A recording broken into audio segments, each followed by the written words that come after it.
lo que quieren es adoctrinar, ¿no? Quieren educar fanáticos del régimen y entonces los ponen a aprender logros fantasiosos, imaginarios de este gobierno, ¿no? No solo se cierran al mundo, evitan evaluaciones, promueven la mediocridad académica, evitan cualquier mecanismo que contribuya a la calidad educativa. A ver, Fer, ¿qué es lo que me estás diciendo con eso? Que ideologizar, es decir, le van a los niños a meter en la cabeza ideas que tienen que ver con el actual régimen, con la 4T y con López Sí, Obrador. lo que estamos viendo es un retroceso lamentable, no porque estuviéramos bien antes, sino porque nunca habíamos estado tan mal como ahora. Está buscando que haya una educación absolutamente ideologizada, ¿no? Como ocurre en las universidades públicas, bueno, no hay de otras en Cuba, en Venezuela, en Nicaragua, etcétera. Quiere una educación del régimen. Fernando, ¿está en peligro la educación en México por López Obrador y la 4T?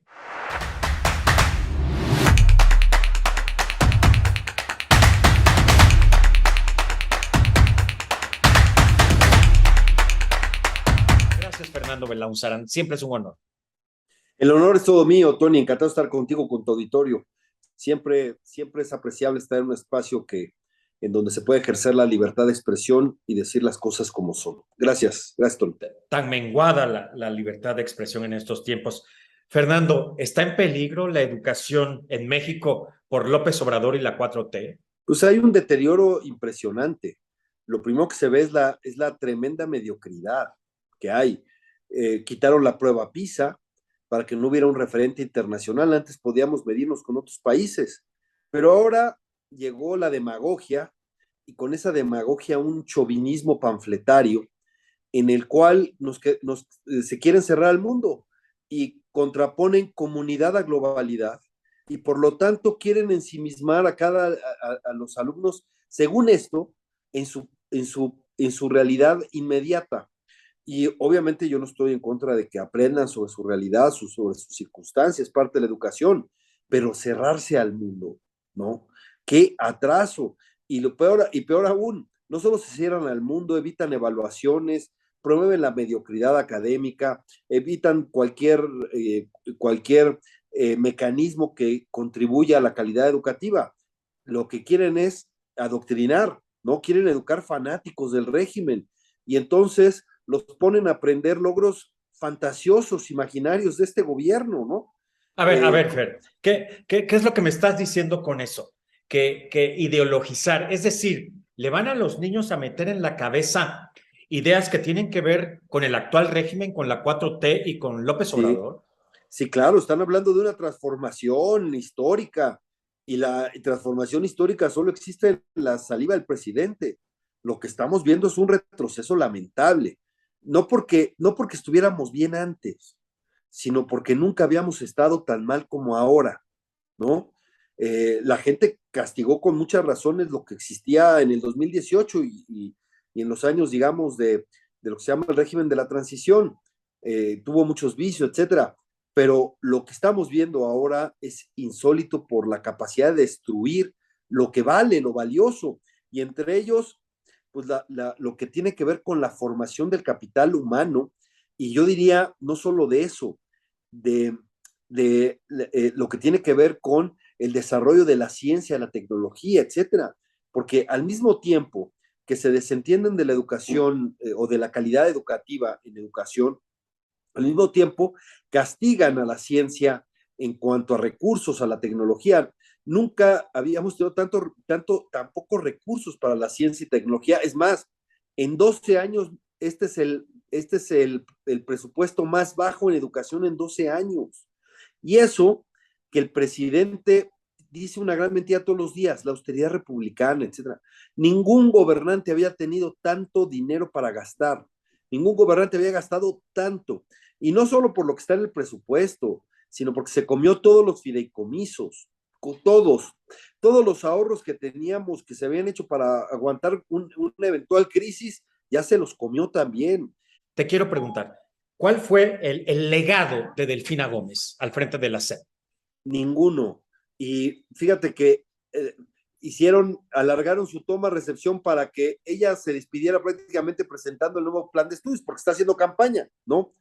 Todavía la presentan en la mañanera, en el inicio de día de clases, porque sigue en campaña, ¿no? Pero la presentan por eso, para que haga campaña. Pero su legado es nulo. Y el nuevo plan de estudios, insisto, está para adoctrinar. Y me preocupa el nativismo. ¿Qué es el nativismo? Cerrarse a México. Decía Carlos Monsiváis que una de las razones profundas del movimiento del 68 había sido que, que los jóvenes no aceptaban un México cerrado culturalmente, endógeno culturalmente, y que gran parte de ese fenómeno fue abrirse un impulso hacia digamos, hacia ser cosmopolitas, hacia abrirse al mundo y conocer lo que estaba y que hubiera manifestaciones culturales que estaban muy poderosas en el resto del mundo por muchas cosas, ¿no? Y ahora venimos la vuelta a la tuerca, más bien al otro lado. Y ahora nos quieren traer hacia un nacionalismo ramplón, ¿no? Los niños tienen que estar porque estamos en un mundo interconectado, ¿no?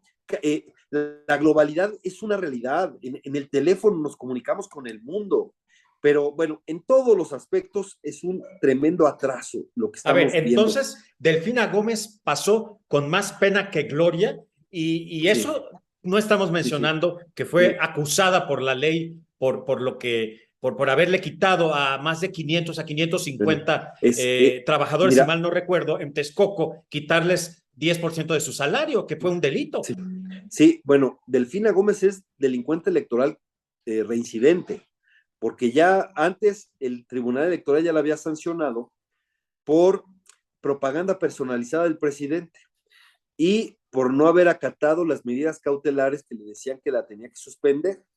Eso fue lo que determinó la sala especializada del Tribunal Electoral, la cual quedó firme porque Delfina apeló, pero apeló extemporáneamente.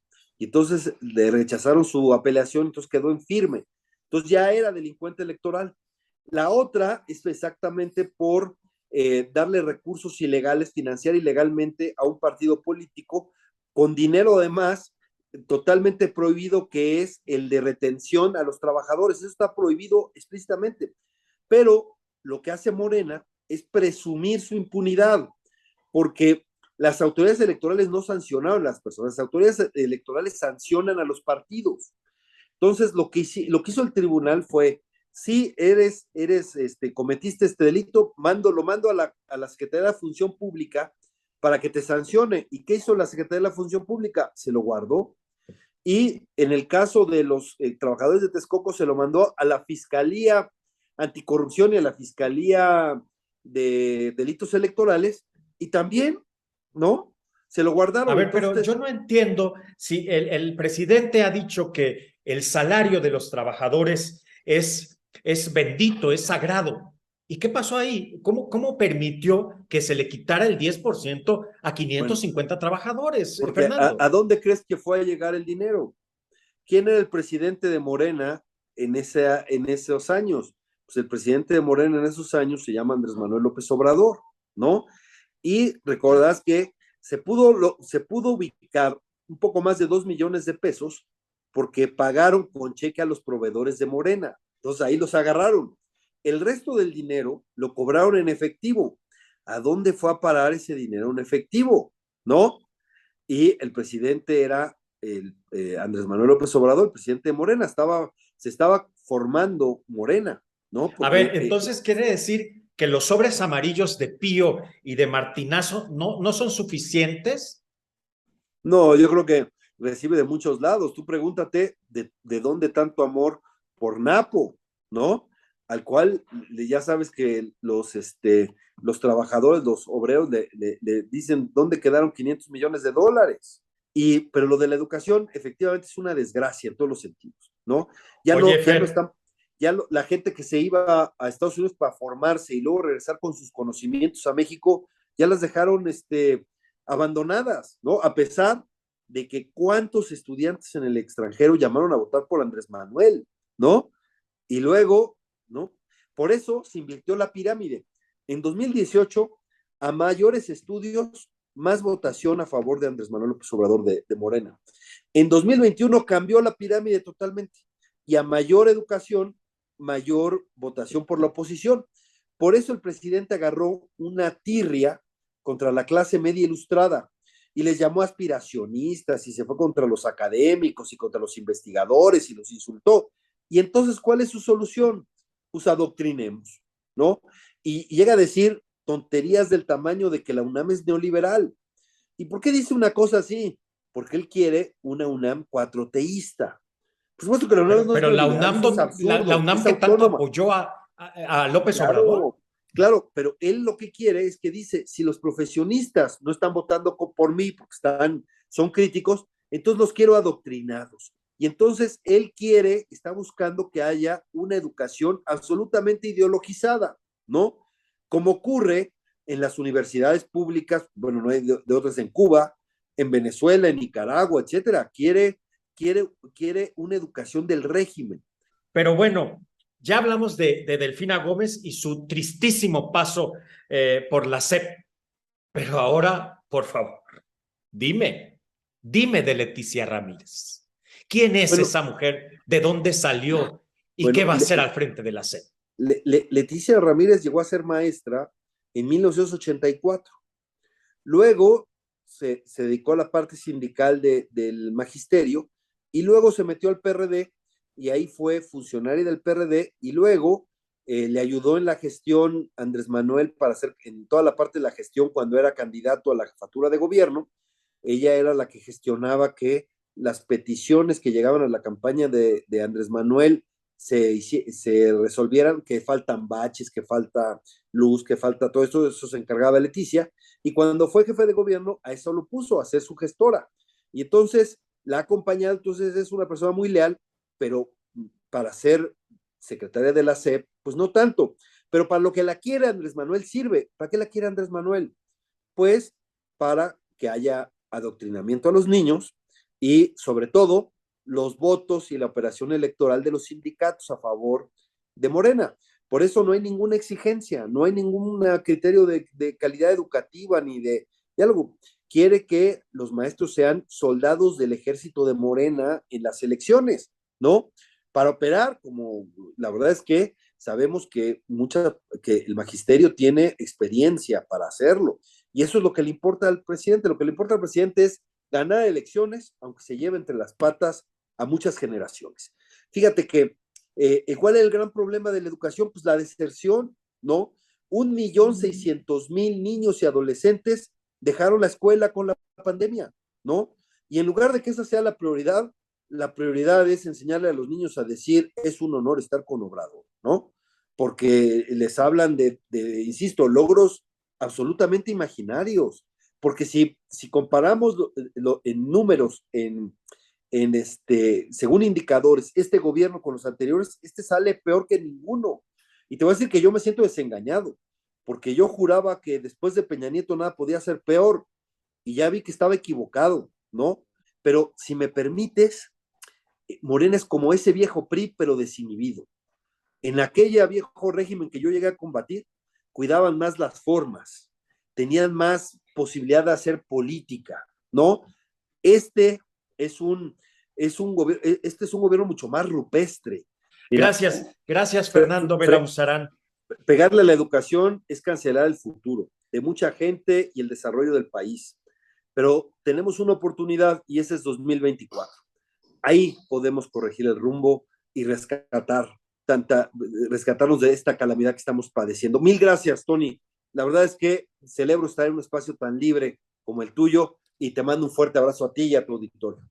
Muchas gracias. Gracias a Fernando Belauzarán. Usted lo conoce y lo reconoce seguramente porque es un político crítico, un articulista y de verdad recomiendo su videocolumna cada sobre todo en Twitter porque es muy buena, de verdad arroja mucha luz. Gracias, Fernando. Y bueno. Gracias, fuerte abrazo. Fuerte abrazo. Yo soy Tony Aguirre en La Llaga, entrevista, debate, opinión, la revolución del debate. Suscríbase, coméntenos, critíquenos. El que se ríe se lleva. Hasta la próxima.